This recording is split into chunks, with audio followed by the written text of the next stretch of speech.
Who is Karshon? The Aquaman 2 mutant shark. Kane and John Broome created Karshon the Shark in 1963 for Green Lantern issue 24. Although Karshon remained more of an obscure character since its creation, the mutagenic shark has found its way into the mainstream DC universe and will be a major villain in the upcoming film Aquaman and the Lost World. Karshon started as a regular tiger shark, but it later got exposed to high levels of radiation, which led to an exponential rate of evolution. So much so that it evolved several thousand times in a matter of minutes. Karshon gained several superpowers like manipulation of mind and matter, sensing fear, and an infinite potential to learn new information, etc. The supervillain first fought Green Lantern and then Aquaman. Before fighting Aquaman, it assumed the identity of Karshon and sought to overthrow the protector of the deep. According to the latest news, Karshon will be played by transgender model and actress Indya Moore. Rising from the abyss, Karshon might just become a new favorite in the DC universe, much like Suicide Squad's King Shark. However, the two shark-based beasts are nothing alike. In this video, we will deep dive into Karshon's origin, powers, story arcs, and draw a comparison between Karshon and King Shark. So without further ado, let's just cut to the chase. Before we go into our explanation, we have a very small request. If you like our content, please support us by subscribing to our channel. This is a small click for you, but for us, it means a lot. Thank you. Let's begin. 1.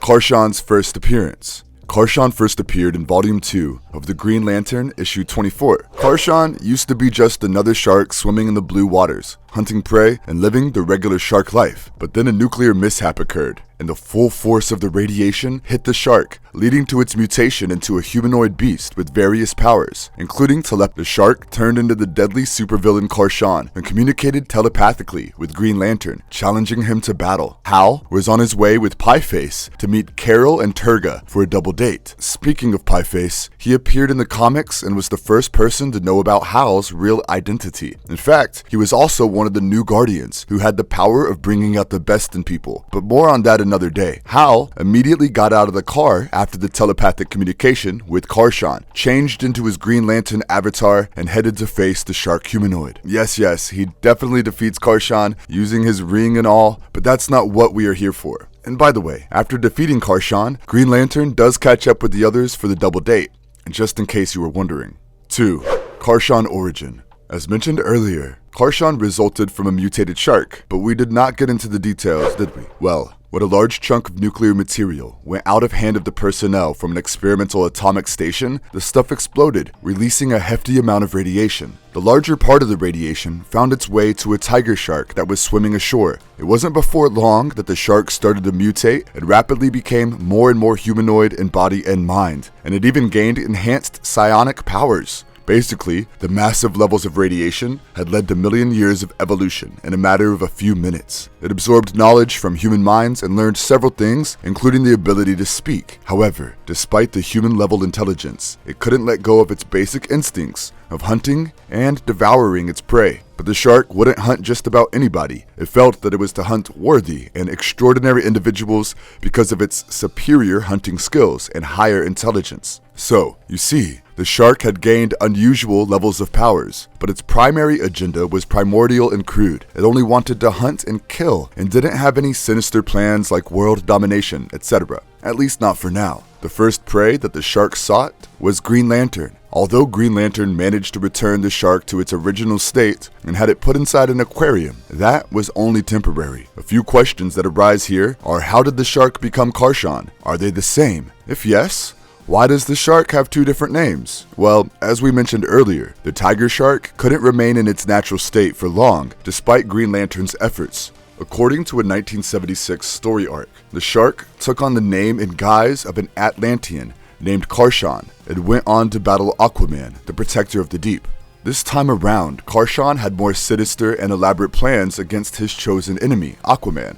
So, Karshon worked in tandem with the likes of the Fisherman, Ocean Master, and Black Manta to strip Aquaman of everything he held dear, including his people and family, by spreading a rumor that Aquaman was stealing a substance called Serum X and selling it to evil corporations on the surface for money and power. Karshon managed to alienate everyone from the Deep Sea Justice Leaguer. Later, Karshon not only seized Aquaman's throne, but also abducted his family. It was only towards the end that Karshon revealed his true identity of the Shark. When Karshon assumed the Shark state, Aquaman exposed him to more radiations, which ultimately transformed the shark from a mutagenic monster to a regular tiger shark. In the 2019 Suicide Squad comics written by Tom Taylor, the shark was introduced but killed soon as an expendable character. In the comics, the shark attacked and devoured an Atlantean named Scale, whose twin brother Finn avenged Scale by stabbing the shark with its tooth. The spilled blood attracted other sharks in the vicinity, which devoured the shark. 3.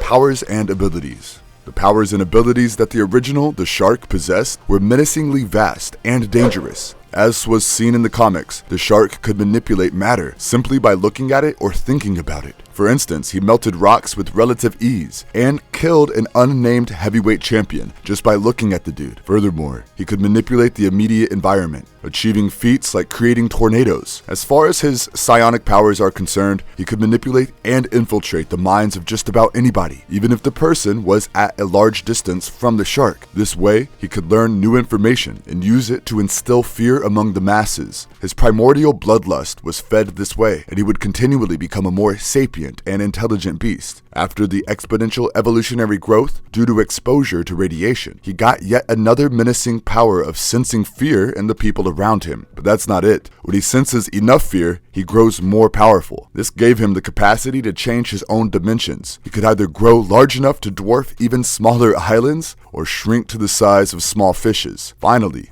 he can also fire beams of concentrated and pure energy from his head. So, it is evident that Karshon would be the second character after Suicide Squad's hilarious but dangerous King Shark to be based on a shark. But there are tons of differences between the two characters. King Shark is a demigod with limited intelligence and probably the most difficult member of the team to keep in check. He has a childlike, violent form of innocence and just wants to eat others. Can a shark get hungry? But yeah, when he makes friends with you, he tries his best not to eat you anymore. Karshon, on the other hand, is nothing like King Shark. He's a genius, but sinister mutagenic monster who possesses an unlimited capacity of gaining more intelligence. He could very well be the shark version of Marvel's Professor X in this regard. While King Shark relies on sheer brute force and razor-sharp teeth, Karshon has other superpowers at his behest. But that doesn't necessarily mean that in a battle of King Shark and Karshon, the former would inevitably lose. From what we have seen in the comics, Karshon was beaten by the use of brute force and a bit of tactic. So figuring out the winner in this shark versus shark fight would be like sailing in a storm. 4.